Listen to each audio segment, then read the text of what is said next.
Witam from BA. This is a Rorschach Poland update from the 19th of December 2024. A quick summary of what's going down in Poland. Let's kick off with foreign affairs updates.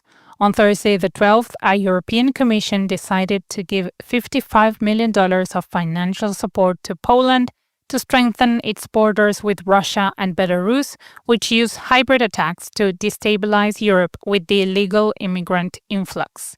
The Commission also allowed Poland to take measures like suspending asylum rights that will strengthen the country's security. Tomasz Siemoniak, the Interior Minister, said that the decision recognizes Poland for securing Europe from the Russian and Belarusian threats. The Polish government will finalize its new national migration policy next week. The next day, Poland signed a deal with Spain's Airbus defense and space company to modernize its transport aircraft fleet. The deal, worth $107 million, included upgrades to operational systems, communications, and improvements on identification and self-defense systems. Next year, 2 planes will be modernized in Spain and 14 in Poland as part of an 8-year plan. Still on security, on Thursday the 12th, Emmanuel Macron, the French president, visited Warsaw and met with Donald Tusk, the prime minister, to discuss a war in Ukraine and bilateral relations between Poland and France. Later in the day, Macron talked to President Duda about Poland's upcoming EU presidency, the European troop deployment in Ukraine, and the bilateral treaty between France and Poland. Next spring in Nancy, France, both countries will sign a treaty to strengthen their economic and defense cooperation.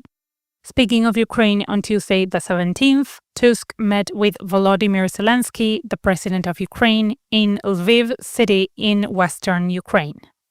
The politicians discussed the situation on the front lines of the war, the geopolitical situation, and Polish-Ukrainian relations.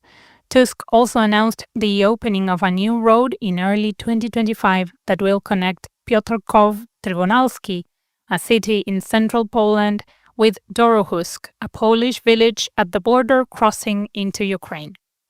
The new road will improve transportation between Poland and Ukraine for cars and trucks. The state of national affairs appears to be tense. On Thursday the 12th, the National Prosecutor's Office issued a nationwide arrest warrant for Marcin Romanowski, the Deputy Justice Minister, who used his position to rig grant competitions for the benefit of his accomplices. He stole over $25 million from the government and tried to steal $13 million more. Romanowski is currently hiding and he may face up to 25 years in prison for his crimes. Earlier this year, the government lifted his immunity and soon after the Council of Europe approved his detention. Meanwhile, Sovereign Poland, Romanowski's party, said that the investigation was politically motivated. Also on Thursday, Bogdan Świeczkowski, the recently appointed head of Poland's Constitutional Tribunal, said that he would like to discuss with the government officials from the legislative and executive branches how to improve court functions. However, Adam Bodnar, the Justice Minister, was skeptical about the proposal, saying that Świeczkowski is politically aligned with the previous ruling party, Law and Justice, that appointed him as the head of the Internal Security Agency during its term. Since 2015, the court has faced a lot of criticism for being too political under the rule of the previous administration. Law and Justice was involved in the selection of judges who later on were making decisions in favor of the party. The media also struggles to be independent. On Monday the 16th, the government decided to add 2 private TV channels, National Television and Polsat, to a list of businesses that require governmental approval if any foreign company wants to buy them. The U.S. State Department criticized the decision, saying that Poland, as a European country, should keep the media independent from the government. Meanwhile, Prime Minister Tusk said that this measure would protect channels from hostile takeovers like Russia. However, the real reason behind the new policy might be to prevent a Hungarian company tied to Viktor Orbán, the Hungarian prime minister, who shares political interests with the current government rival, the Law and Justice Party, from buying the channels. In positive news, on Saturday the 14th, President Duda signed a new law to extend maternity leave for parents of premature or sick newborns. Currently in Poland, the standard maternity leave lasts 20 weeks and paternity leaves 2 weeks. Parents of babies born before the 28th week of pregnancy or weighing less than 1 kilogram or 2.2 pounds will have 15 more weeks.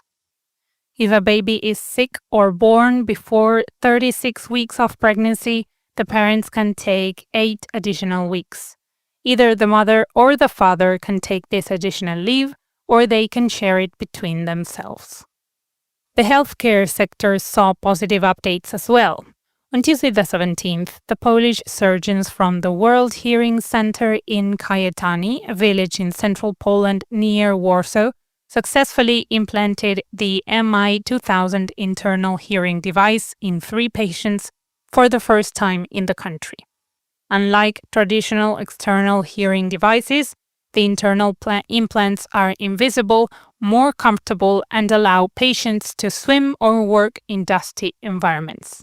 The new internal hearing implants will become available for everyone within 1 to 4 years. On Sunday the 15th, Poland launched a new rail connection between Prague, the Czech capital, and Gdansk, a port city in northern Poland. The route will pass through big cities in Poland, such as Wrocław in the southwest, Poznan in the west-central region, and Bydgoszcz in north-central Poland, as well as smaller towns such as Kłodzko in the southwest and Leszno in west-central Poland. The route has 3 daytime trains and 1 night train. Even though the route from Gdansk to Prague lasts 9 hours, the train doesn't have sleeping accommodations.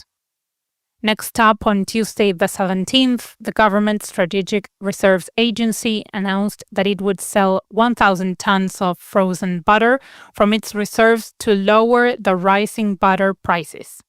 In 2023, the price for 1 kilogram of butter was around $6, but currently it ranges from $10 to $12. The reasons for the price increase are businesses that buy butter in bulk at lower prices to create an impression of shortage in the market and then resell it at higher prices. The Government Strategic Reserves Agency will sell the butter from its reserves in an auction for $7 per kilogram. Going to another supermarket aisle, mayonnaise Kieleki, a well-known Polish mayonnaise, is becoming more and more popular with a 220% sales increase over the past decade. The manufacturing company Together, or SPOEM, operating since 1920, will invest $15 million to expand production to meet the consumers' needs starting in 2025. Currently, due to the coming holidays, the high demand for Kieleki mayonnaise has caused temporary rationing in some shops. In some cultural news, 22 performers from Białystok, a city in northeastern Poland, set a new national record of playing blues music non-stop for 33 hours straight. The performance started on Friday the 13th in the afternoon and ended on Sunday the 15th in the morning.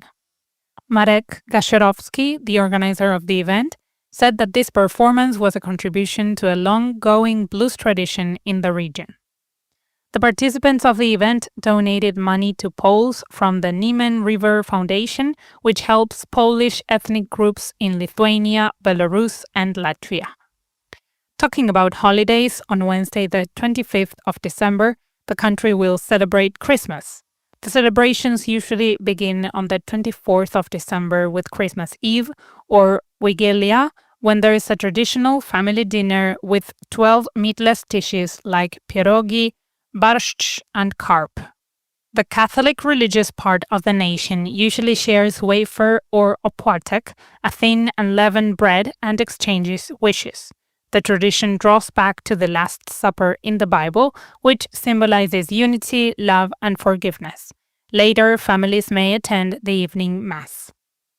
On Thursday the 12th, the national broadcaster Polish Radio hosted a pre-Christmas charity fundraiser and raised over $26,000 to support sick and disabled children.